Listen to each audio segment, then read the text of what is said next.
Assalamualaikum warahmatullahi wabarakatuh. Alhamdulillahirrahmanirrahim. Segala puji bagi Allah dan sholawat beserta salam semoga tercurah limpahkan kepada Habibana wa Nabiyana wa Maulana Muhammad Sallallahu Alaihi Wasallam. Yang saya hormati dosen pengampu Dr. Haji Mulyawan MAG MPD dan teman-teman sekalian semuanya yang menonton video ini, dan juga perkenalkan, nama saya Siti Nur Halimah. Saya akan menjelaskan tentang analisis skripsi dan artikel jurnal untuk bahan literatur review. Di analisis 10 skripsi dan 10 jurnal untuk bahan literatur review. Nah, oke, baiklah. Saya Siti Nur Halimah dari semester 5 kelas 2 jurusan Prodi PAI di STAI Al-Masturiah akan menjelaskan dari analisis yang telah dipaparkan, yaitu 10 skripsi dan 10 artikel jurnal. Nah, selanjutnya yaitu topik yang saya ambil yaitu tentang pendidikan agama Islam. Nah, temanya yaitu tentang peserta didik, atau juga bisa disebut pembentukan akhlak peserta didik, tapi dipersingkat yaitu peserta didik. Nah, dari skripsi yang pertama yaitu oleh Atika Ramadhani yang berjudul Implementasi Sholat Duha dalam Pembentukan Karakter Siswa SMPN 3 Tebet Karai Kabupaten Kapaya. Lokasinya di Kapasiang, Bengkulu. Pendekatannya menggunakan kualitatif. Teknik analisis datanya yaitu pengumpulan data dilakukan dengan mengadakan observasi, wawancara, dokumentasi. Nah, analisis data menggunakan analisis reduksi data, penyajian data, serta penarikan kesimpulan. Berdasarkan hasil yang diteliti oleh Atika Ramadhani, menghasilkan yang pertama, pelaksanaan program pembiasaan sholat duha di SMPN 3 Tebet Karai dilaksanakan setiap hari Jumat dan berjamaah. Yang kedua, dampak pembentukan karakter siswa kelas 7 terhadap pembiasaan sholat duha dapat dikatakan cukup baik. Yang ketiga, faktor pendukung dan penghambat pelaksanaan pembiasaan dan sholat duha ada beberapa faktor. Nah, yang kedua yaitu oleh Fuad Sugiarto dari skripsi Fuad Sugiarto yang berjudul Pengaruh Pembelajaran Pendidikan Agama Islam terhadap Akhlak Siswa SMKS 17 Budi Mulya Kota Bengkulu. Lokasinya di SMK 17 Budi Mulya Kota Bengkulu, daerah Betungan. Nah, pendekatan yang dilakukan itu dengan menggunakan metode penelitian kuantitatif, dan berdasarkan hasil yang telah dipaparkan oleh Fuad Sugiarto, nah, yaitu penulis menganalisis bahwa pada dasarnya pembelajaran pendidikan agar Islam merupakan bagian yang dalam akhlak siswa. Dari hasil penelitian, data angket terungkap bahwa pembelajaran pendidikan Islam merupakan suatu cara yang dilakukan untuk membentuk akhlak siswa. Nah, selanjutnya dari skripsi Cakrawati Sukirman yang berjudul Pengaruh Kepercayaan Diri terhadap Kompetensi Psikomotorik Peserta Didik kelas 11 IPS pada pembelajaran PAI di SMAN 10 Bulukumba. Nah, lokasinya yaitu di SMAN 10 Bulukumba. Pendekatan yang dilakukan yaitu menggunakan metode kuantitatif. Nah, teknik analisis datanya yaitu teknik analisis data yang digunakan yaitu analisis statistik deskriptif dan analisis inferensial dengan menggunakan regresi linear sederhana.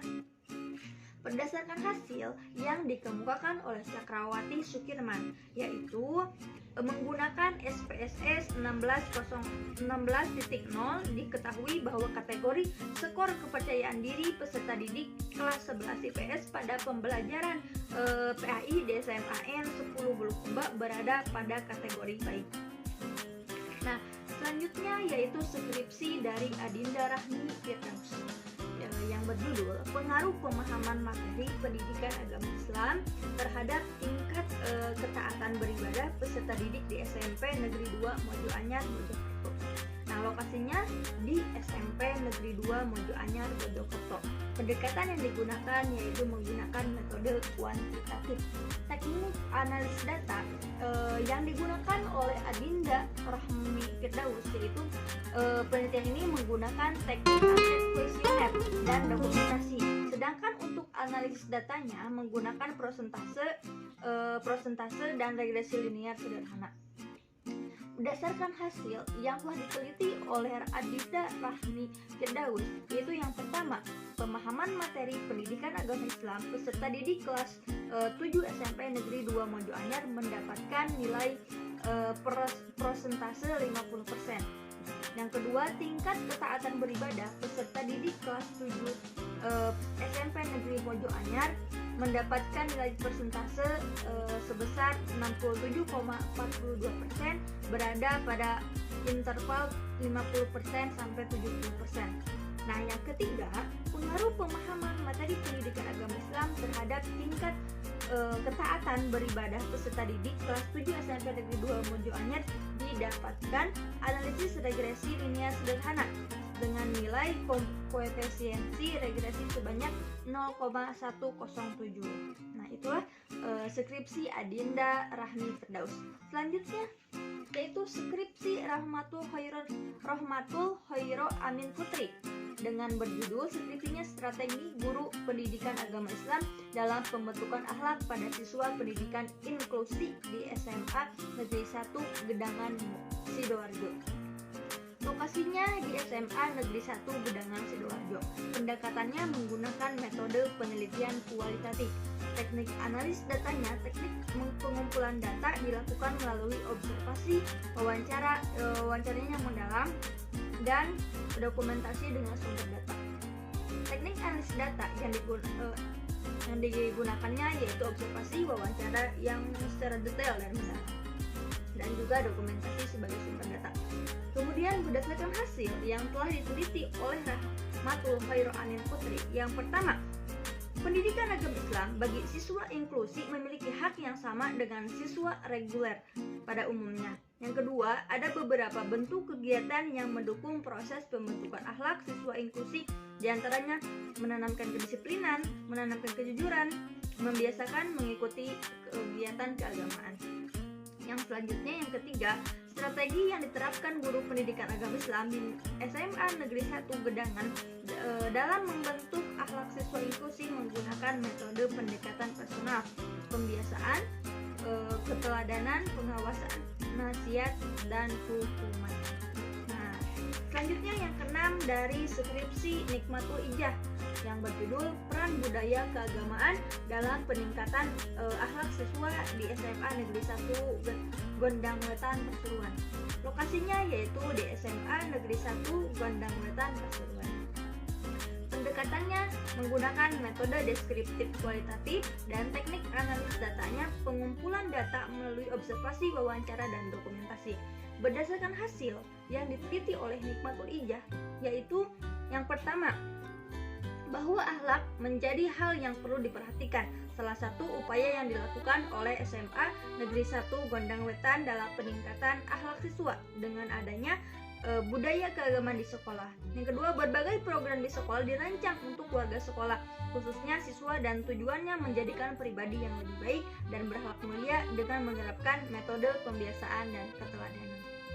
Selanjutnya yang keenam, skripsi dari Ajmi Sofiah Mar'ah yang berjudul Pengaruh Model Pembelajaran Vivid Classroom Berbantuan Video Pembelajaran YouTube terhadap Kemandirian Belajar Siswa pada Pembelajaran PAI Kelas 8 SMPN 35 Surabaya.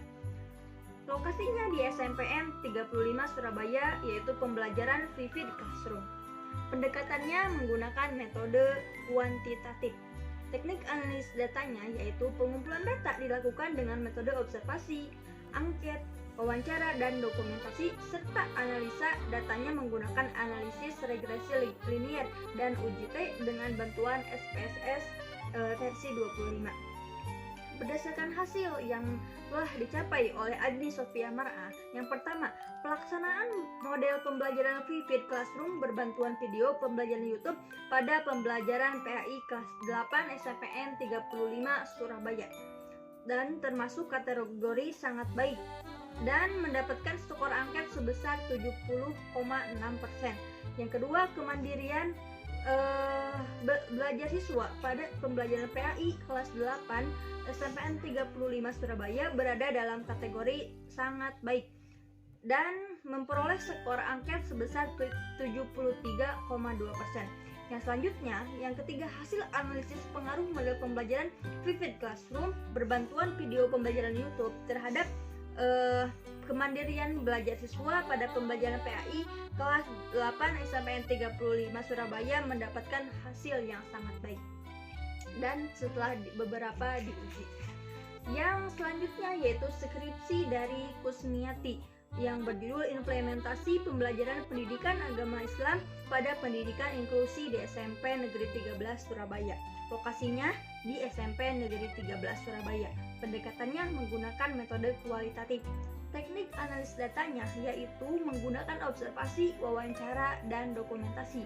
Berdasarkan temuan penelitian, kesimpulannya yaitu yang pertama, pembelajaran PAI pada pendidikan inklusi dengan metode ini anak ABK lebih aktif dalam pembelajaran, apalagi ditambah dengan media visual seperti memutar video pakai LCD, yaitu dengan praktek sholat, wudhu, dan lain sebagainya. Yang kedua, kesulitan dan kelebihan pembelajaran PAI pada pendidikan inklusi, salah satunya kesulitannya yaitu dalam hal komunikasi, butuh bahasa dasar dan mudah dipahami dalam menyampaikan materi agar anak ABK tersebut mengerti dan paham. Selanjutnya, kelebihan pembelajaran PAI pada anak ABK yaitu melatih guru untuk lebih sabar dan menyampaikan materi. Nah, skripsi yang ke-9 dari Munira yang berjudul Pengaruh Metode Bernyanyi Terhadap Kemampuan Mengingat Peserta Didik pada Pembelajaran Pendidikan Agama Islam di SDN Tanetea Kabupaten Goa. Lokasinya di SDN Tanetea Kabupaten Goa. Pendekatannya yaitu menggunakan quantitative eksperimen. Teknik analisis datanya yaitu menggunakan observasi tes, kemudian instrumen penelitiannya adalah lembar observasi dan tes. Berdasarkan hasil yang dikemukakan, yang pertama yaitu maka penggunaan metode bernyanyi dapat dijadikan alternatif dalam variasi proses belajar mengajar untuk meningkatkan kemampuan mengingat peserta didik dan juga tidak mudah bosan pada saat proses pembelajaran. Selanjutnya, mengingat pembelajaran pendidikan agama Islam lebih penting atau lebih sering diajarkan dengan menggunakan metode ceramah tanpa menggunakan metode lain yang dapat menarik perhatian peserta didik. Yang ke-10 dari skripsi yang saya teliti oleh skripsinya Ilham Ngestiantoro yang berjudul Pengaruh Minat dan Motivasi Belajar Terhadap Hasil Belajar Pendidikan Agama Islam Siswa di SMK Negeri 1 Jenangan tahun ajaran 2019-2020. Lokasinya di SMK Negeri 1 Jenangan. Pendidikan yang digunakan yaitu menggunakan metode kuantitatif. Teknik analisis datanya menggunakan observasi, angket, dan juga dokumentasi.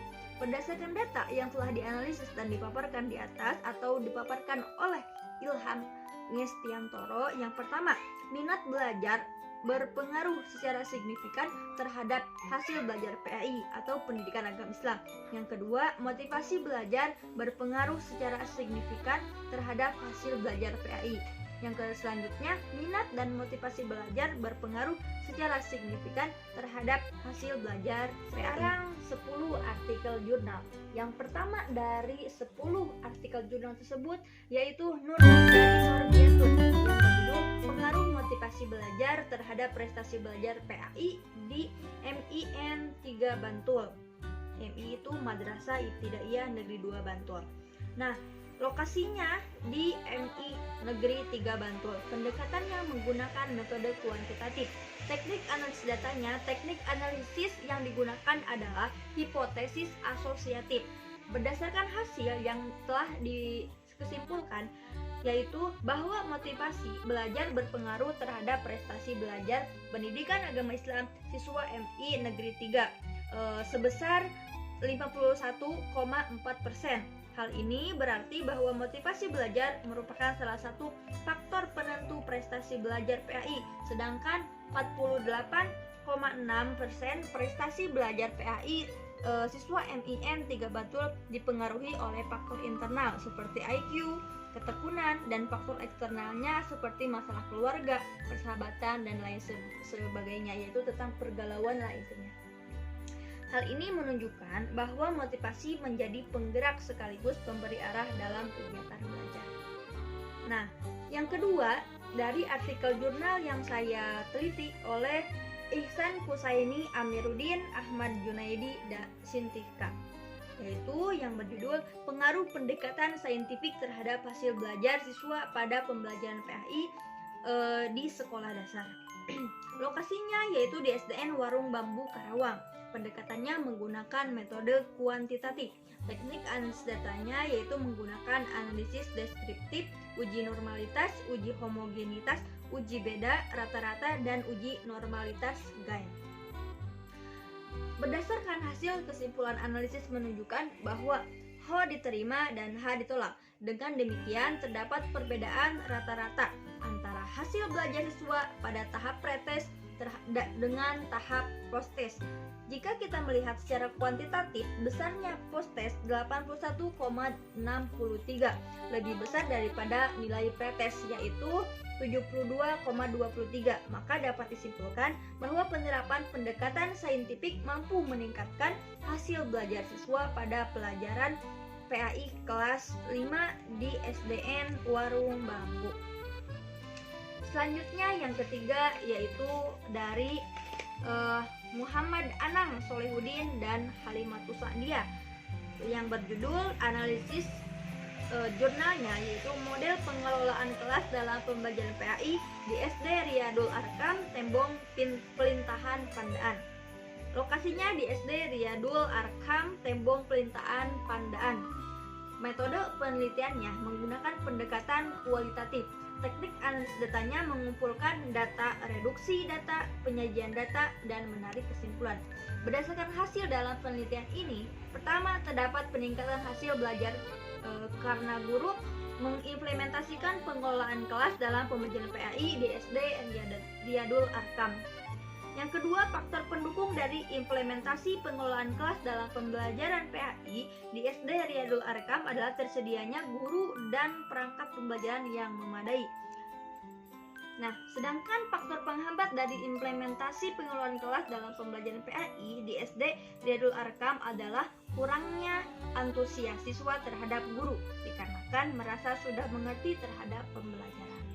Nah, selanjutnya dari artikel yang keempat oleh Muhammad Saifuddin dan Khadijah Makarim yang berjudul Motivasi Belajar Terhadap Prestasi Belajar. Yang berarti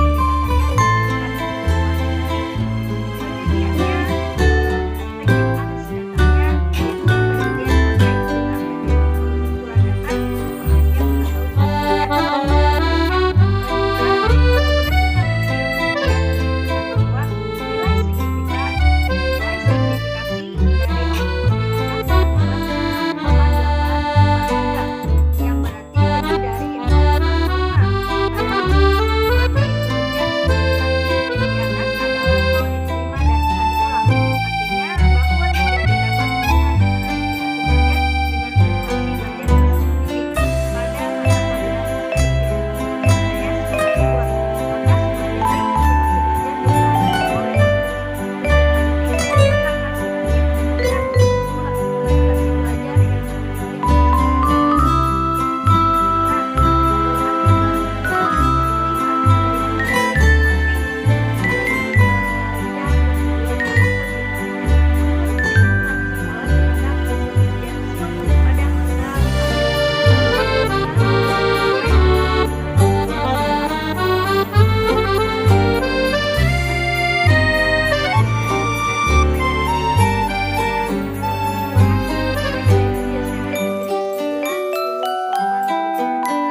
dikategorikan baik. Yang kedua, berdasarkan hasil analisis deskriptif, hasil belajar pendidikan agama Islam di SMP Negeri 9 Tulung Selapan juga dikategorikan baik. Dan juga ada pengaruh yang signifikan antara lingkungan sekolah terhadap hasil belajar siswa pada pembelajaran pendidikan agama Islam di SMP Negeri 9 Tulung Selapan, Kabupaten Oki. Selanjutnya dari artikel jurnal yang ke-6 oleh Desmalinda Rahmi Wija, yaitu yang berjudul Pengaruh Pembelajaran PAI Menggunakan Aplikasi WhatsApp terhadap prestasi belajar siswa di SD Negeri 14 Sitiung. Itu judulnya Pengaruh Pembelajaran Pendidikan Agama Islam Menggunakan Aplikasi WhatsApp terhadap prestasi belajar siswa di SD Negeri 14 Sitiung. Bisa dilihat di layar ya. Nah, lokasi yang digunakan yaitu di SD Negeri 14 Sitiung. Pendekatannya menggunakan metode kuantitatif. Teknik analisis datanya menggunakan teknik purposive sampling. Untuk diuji hipotesis, peneliti menggunakan analisis data regresi linear sederhana dengan uji T dan koefisien determinasi. Berdasarkan hasil yang diteliti oleh peneliti, maka dapat disimpulkan bahwa tidak terdapat pengaruh yang signifikan pembelajaran pendidikan agama Islam menggunakan aplikasi WhatsApp terhadap prestasi belajar siswa di SD Negeri 14 Sitiung. Nah, yang ketujuh dari artikel jurnalnya yang saya teliti yaitu dari Abdurrahman Nanang Hanafiah dan Ahmad Sukandar yang berjudul jurnalnya Manajemen Program Pembiasaan Sholat Berjamaah dalam membentuk karakter disiplin siswa. Lokasinya di SMP Al-Ittihad Cianjur. Nah, yang selanjutnya pendekatan menggunakan metode kualitatif. Teknik analisis datanya menggunakan pengumpulan data di lapangan dengan menerapkan instrumen wawancara, observasi, dan dokumentasi. Berdasarkan hasil yang diteliti, Cianjur dari SMP plus Al-Ittihad Cianjur menerangkan bahwa perencanaan program pembiasaan sholat berjamaah telah dirumuskan dalam bentuk program kerja yang sejalan dengan visi dan misi SMP plus Ittihad Cianjur telah dicapai. Pelaksanaan program pembiasaan sholat berjamaah terbukti hasil diikuti oleh seluruh siswa SMP plus Al-Ittihad melalui pembiasaan sholat berjamaah fardu dan sunnah. Selanjutnya dari artikel jurnal oleh Mahlian dan yang berjudul Hubungan Metode Sorogan dalam Peningkatan Kemampuan Membaca Iqra Siswa Kelas 11 di Madrasah Aliyah Negeri Bengkulu Selatan. Nah, jadi sorogan itu sangat penting ya teman-teman. Nah, lokasinya yaitu di Madrasah Aliyah Negeri Bengkulu Selatan. Pendekatan atau metode yang dilakukannya yaitu menggunakan metode kombinasi. Ada kuantitatifnya, ada kualitatifnya. Nah, teknik analisis datanya, proses pengumpulan data dilakukan melalui observasi, wawancara, dokumentasi, dan angket.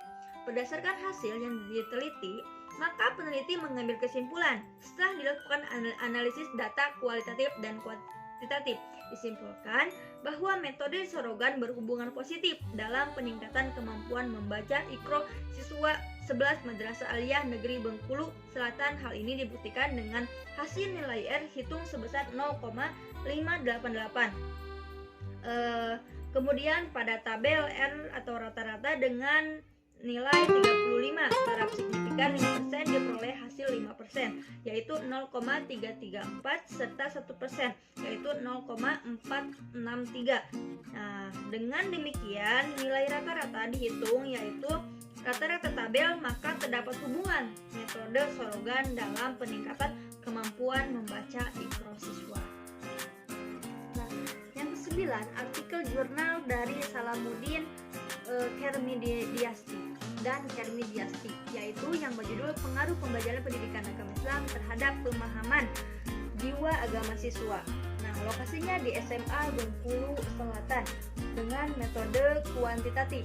Nah, berdasarkan hasil yang diteliti, yang pertama, pembelajaran pendidikan agama Islam di SMA Negeri 5 Bengkulu Selatan yaitu bahwa siswa yang menjawab baik sebesar 55,556% dan 44,444% dikategorikan sangat baik. Dan yang kedua, pemahaman jiwa agama siswa di SMA Negeri 5 Bengkulu Selatan adalah bahwa siswa menjawab baik sebesar 66,667% dan 33,333%. Dikategorikan artinya ada pengaruh antara pembelajaran pendidikan agama Islam terhadap pemahaman jiwa agama siswa pada kelas 11 IPA di SMA Negeri 5 Bengkulu Selatan. Nah, yang terakhir dari artikel jurnal yang yaitu Siti Sapuro yang berjudul Pembentukan Karakter Religius Melalui Pembiasaan Sholat Duhur Berjamaah di SMP Negeri 9 Rejang Lebong. Nah, lokasinya di SMP Negeri 9 Rejang Lebong. Nah, pendekatannya menggunakan kualitatif. Teknik analisis datanya menggunakan pengamatan dan kajian pustaka melalui internet. Berdasarkan hasil yang dikemukakan, yaitu peneliti menunjukkan pembiasaan sholat berjamaah mampu meningkatkan karakter religius seseorang jika dilakukan secara terus-menerus dan selalu mengambil nilai-nilai yang baik dan dari kegiatan sholat berjamaah. Hal ini bisa dilihat jika azan berkumandang, peserta didik segera menuju ke masjid untuk menunaikan sholat berjamaah dan ibadah, sehingga melalui pembiasaan sholat duhur berjamaah dapat membentuk karakter religius peserta didik. Nah, itulah dari 10 skripsi dan 10 jurnal. Nah, kemudian berdasarkan dari berbagai referensi yang telah tadi saya paparkan, 10 skripsi dan 10 jurnal yang telah dianalisis dari skripsi dan artikel jurnal tersebut untuk bahan literatur review, maka saya berencana untuk mengambil judul penelitian dengan pendekatan kuantitatif. Nah, topiknya yaitu pendidikan agama Islam, temanya yaitu peserta didik. Terus rencana judul yang saya ambil, yang saya akan teliti yaitu pengaruh pembelajaran PAI terhadap pembentukan akhlak peserta didik di MTS Al-Mansuriah. Nah, itulah kesimpulan yang saya paparkan dari 10 skripsi dan 10 artikel jurnal, dan saya akan mengambil judulnya yaitu tentang pengaruh pembelajaran PAI terhadap pembentukan akhlak peserta didik di MTS Al-Mansuriah. Nah, kita mungkin baru belajar tentang pembuatan skripsi dan jurnal. Nah, tetapi jangan khawatir. Nah, setelah kita berusaha menjadi yang lebih baik, maka kesuksesan itu akan didapat. Nah, ada pepatah yang mengatakan kesuksesan seseorang berbanding lurus dengan kemauan untuk belajar, bangkit dan mencoba. Nah, barang siapa tidak mau merasakan pahitnya belajar, ia akan merasakan hinanya kebodohan sepanjang hidupnya. Nah, dari saya Siti Nur Halimah dicukupkan, kurang lebihnya mohon maaf. Wassalamualaikum warahmatullahi wabarakatuh.